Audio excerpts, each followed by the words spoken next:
ঈদ মুবারক।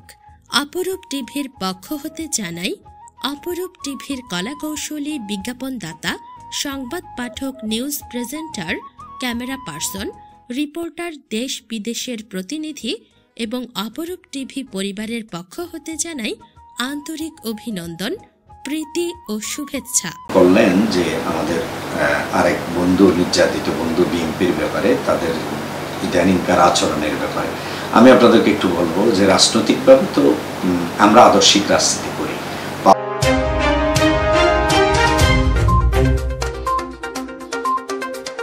অপরূপ TV online রাহমাতুল্লাহ, আমার ভাইয়ের মাধ্যমে যারা দর্শক মণ্ডলী আমাদের কথা শুনতে পাচ্ছেন, আপনাদের সকলকে প্রথমত ঈদ উল ফিতরের শুভেচ্ছা জানাচ্ছি।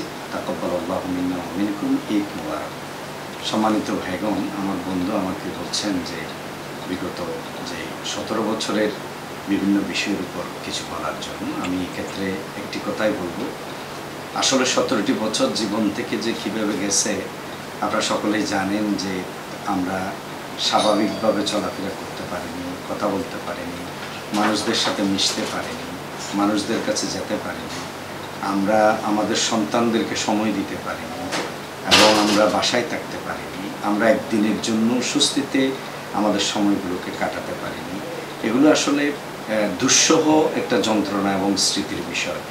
আপনারা জানলে আপনারা বুঝবেন যে আমি প্রতিষ্ঠিত একজন শিক্ষক। আমি প্রথমত কর্মজীবন শুরু করেছি এমপিভুক্ত শিক্ষকতা করে। প্রভাষক হিসেবে আমি 3 বছর ছিলাম, এরপর সহকারী অধ্যাপক হলাম। এরপর ওই চাকরি ছেড়ে দিয়ে আমি নিজে 2টি স্কুল প্রতিষ্ঠিত করেছি, কিন্ডারগার্টেন স্কুল, নতুনগুলি হাইস্কুল স্কুল, রানাসাইড স্কুল অ্যান্ড কলেজ। 2টি স্কুল আমি চালিয়েছি। প্রথমত আমি নতুনগুলি স্কুলের প্রতিষ্ঠাতা চেয়ারম্যান ছিলাম এবং এর অধ্যক্ষ ছিলাম। আমি, আপনারা অবাক হবেন, আমার এখানে যারা আশপাশে আছে আমার ব্যাপারে, আমার রাজনৈতিক প্রতিপক্ষের বন্ধুরাও আমার বিরুদ্ধে বলার মতো লোক এখানে আছে বলে আমি মনে করি না। তারাও আমাকে জানে, সকলেই আমাকে তাদের একজন বন্ধু, তাদের একজন সহযোগী, তাদের একজন দুঃখের সহমর্মী হিসেবে পেয়েছে। এরপরেও অত্যন্ত দুর্ভাগ্যবশত বিগত যে বিশেষ করে 2012 সালের পর থেকে আমি কাউন্সিলর ছিলাম 10 থেকে 15, এবং এই কাউন্সিলর অফিসে আমাকে তারা বসতে দেয়নি। 2012 থেকে 15 3 বছর আমি কাউন্সিলর অফিসে যেতে পারিনি। এরপরেও আমি একদিনের জন্য 16 বহরের মানুষের সেবা থেকে বিরত ছিলাম না। আমি প্রতিটি জিনিস কষ্ট করে হলেও পালিয়ে থাকা অবস্থায়ও প্রতিদিন আমি বস্তায় বস্তায় স্বাক্ষর করেছি এবং স্বাক্ষর করে মানুষের আজকের কাজ কালকের জন্য আমি রেখে দিইনি। এভাবে আমি চেষ্টা করেছি আমার সময় আমি মানুষদেরকে সেবা দেওয়ার জন্য। কিন্তু একটা মুহূর্ত সুখের ছিল না, প্রতিটা মুহূর্ত ছিল যন্ত্রণা। এবং বিশেষ করে আমার সন্তানেরা, তখন আমার বাচ্চারা 3 এবং 4 আর 5-এ পড়ছিল, তারা তাদের বাবাকে ঠিকমতো কাছে পায়নি। এবং আমার সন্তানরা সবাই চায় যে আমার আব্বু আমাকে স্কুলে নিয়ে যাবে, স্কুলে দিয়ে আসবে।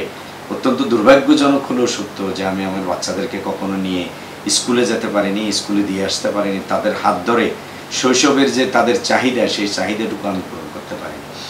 এবং আমরা এরপরও আলহামদুলিল্লাহ আমাদের সাংগঠনিক কাজ বা ব্যক্তি জীবনের কোনো কাজে আল্লাহ থেমে রাখেন নেই। আপনি হয়তো জানেন বা না জানলেও আমি আপনার মাধ্যমে সবাইকে জানানোর জন্য বলছি, 8 বার আমাকে জেলে যেতে হয়েছে বিনা কারণে। আমি কোনো অপরাধী নই, আমি কোনো দাগি আসামি নই। এরপরে আমার ঘরের দরজা ভেঙে আমাকে নিয়ে যাওয়া হয়েছে। আমার ফ্যামিলিতে সবসময় একটা আতঙ্কের মধ্যে দিনগুলো কাটতো এবং এখানে রাতের বেলা কলিং বেল মানেই আমাদের জন্য একটা আতঙ্কের কারণ ছিল। আপনারা খুব অবাক বিষয় লক্ষ্য করবেন, রমজানের দিনে আমি আমার প্রতিবেশী, আমার যাদের সাথে আমি বড় হয়েছি, বেড়ে ওঠা, এবং আমার পরিবারের সদস্যদেরকে এবং প্রতিবেশীদেরকে নিয়ে একটা ইফতারের আয়োজন করেছিলাম আমার ঘরে, ঘরোয়া পরিবেশে। এটা কোনো প্রোগ্রাম ছিল না। দুর্ভাগ্যজনক হলেও সত্য যে ইফতারের পূর্ব মুহূর্তে এখান থেকে আমার ঘর থেকে আসা 8 জন অতিথিকে ঘর থেকে ধরে নিয়ে গেল, আমাকেও পালিয়ে কোনো রকমে আমাকে সেভ করতে হলো। এই যে একটা পরিস্থিতির মধ্যে আমরা আমাদের সময়টাকে অতিবাহিত করলাম, এক একটা দিন আমি না শুধু, আমাদের রাজনৈতিক সহকর্মীরা, আমাদের রাজনৈতিক সিনিয়ররা, আমাদের রাজনৈতিক যোদ্ধারা, বিশেষ করে আমি আজকে আপনার মাধ্যমে স্মরণ করতে চাই যে আমাদের শহীদ ফ্যামিলিগুলো, আমাদের আমির জামাত মাওলানা মতিউর রহমান নিজামী রহমতুল্লাহ আলাই, আলী হাসান মোহাম্মদ মুজাহিদ রহমতুল্লাহ আলাই, প্রফেসর গোলাম আজম রহমতুল্লাহ আলাই, আল্লামা সাইদি রহমতুল্লাহ আলাই, শহীদ কামরুজ্জামান রহমতুল্লাহ আলাই, আব্দুল কাদের রহমতুল্লাহ আলাই, প্রতিজন শহীদ তাদের ফ্যামিলিগুলো যে কী পরিমাণ নিষ্ঠুরতার মধ্যে তাদের জীবন গিয়েছে। আপনারা তো খুব অবাক বিষয় লক্ষ্য করবেন, প্রফেসর গোলাম আজম রহমতুল্লাহ আলাইয়ের সন্তান, যে সেনাবাহিনীর একজন গুরুত্বপূর্ণ দায়িত্বশীল কর্তা ব্যক্তি ছিলেন, তাকে ধরে নিয়ে 9টি বছর আয়নাগরে তাকে বন্দি করে রাখা হয়েছে। এবং আমাদের মীর কাসেম আলী রহমতুল্লাহ আলাইয়ের সন্তান ব্যারিস্টার মোহাম্মদ আরমান, এরকম একজন তাগাদা যুবককে তার বাবার জন্য সেই আইনি লড়াই করেছে, সে কোনো বেআইনি কাজ করে নাই, সেই লয়ার ছিল, তো হাইকোর্টে সেই প্র্যাকটিসের অবস্থায় তার বাবার পক্ষে সেই হাইকোর্টে দাঁড়িয়েছে। এই অপরাধে তাকে ধরে নিয়ে 8-9টি বছর আয়নাগরে বন্দি করে রাখা হয়েছে। এরকম মোটাসোটা একজন তাগাদা যুবক, সে যখন 5ই আগস্টের পরে বের হলো, শরীরে তার কিচ্ছু ছিল না, এরকম একটা অবস্থা। এইভাবে আমরা দেখেছি যে সালাউদ্দিন কাদের রহমতুল্লাহ আলাই, ওনার সন্তান হুমাম কাদেরকে এইভাবে ধরে নিয়ে যাওয়া হয়েছিল, তাকে তো মাঝপথে ছেড়ে দিয়েছে, বাকিদেরকে নির্যাতন করেছে। এই বাংলাদেশের প্রতি ইঞ্চি জমিনে যে অত্যাচারগুলো হয়েছে, এগুলোর জবাব শুধুমাত্র তিনি পালিয়ে গিয়েছেন এটাই যথেষ্ট না। এই বাংলার জমিনেই ইনশাআল্লাহ তার বিচার হবে এবং তার প্রতিটা নির্যাতনের শাস্তি তাকে ভোগ করতে হবে, তার দলের লোকদেরকে ভোগ করতে হবে। আপনারা, আমি গভীর বিস্ময়ের সাথে লক্ষ্য করি আমাদের প্রশাসনের ভাইরা ধরে আনতে বললে বেঁধে আনার মতো অবস্থা।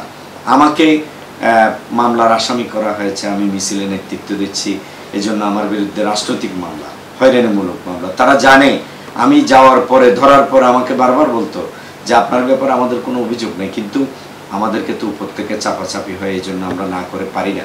আমি একজনকে জিজ্ঞেস করছি, ওই আমলেই আমি আমার এক অফিসারকে জিজ্ঞেস করলাম, ভাই ঠিক আছে আপনাদের চাপাচাপিতে আছেন, কিন্তু একটা কথা, আপনাদেরও তো কিছু কাউন্টার তদন্ত আছে, আপনাদেরও তো কিছু কাউন্টার মানুষের ব্যাপারে রিপোর্টিং আছে, আপনারা বিভিন্ন রিপোর্ট নেন, আপনাদের কাছে অনেকগুলো জরিপ থাকে, বলেন তো আমার কোনো প্রতিপক্ষ কোনোদিন আমার বিরুদ্ধে কোনো অভিযোগ দিতে পারছে কিনা? তারা আমাকে, আমি বন্দি অবস্থায় তারা স্বীকার করেছে যে আপনার প্রতিপক্ষ আপনার বিরুদ্ধে কোনো অভিযোগ দিতে পারে নাই, কিন্তু রাজনৈতিক প্রতিহিংসার শিকার।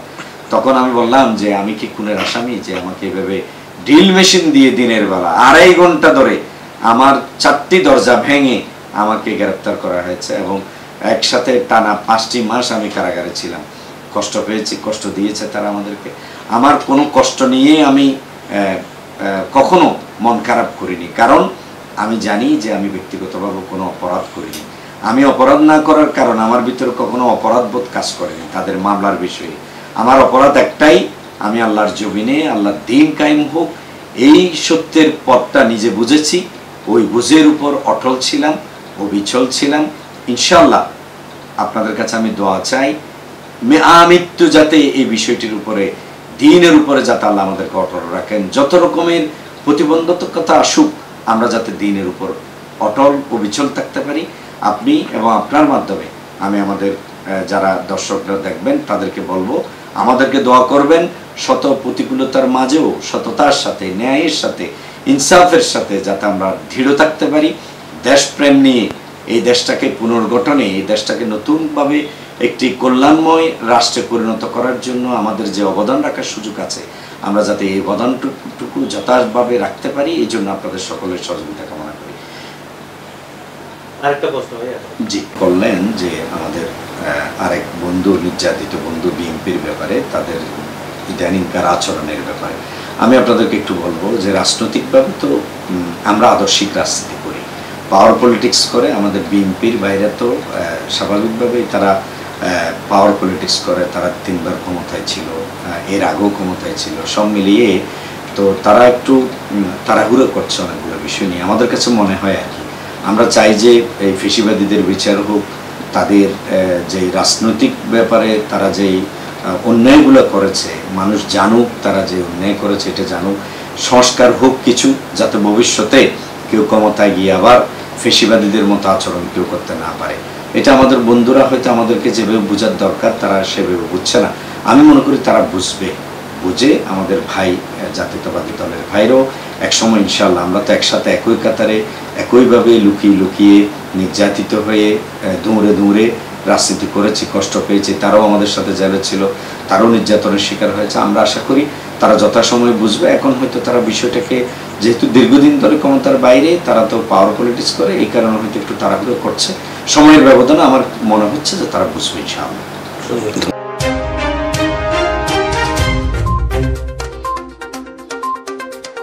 অপরূপ টিভি অনলাইন।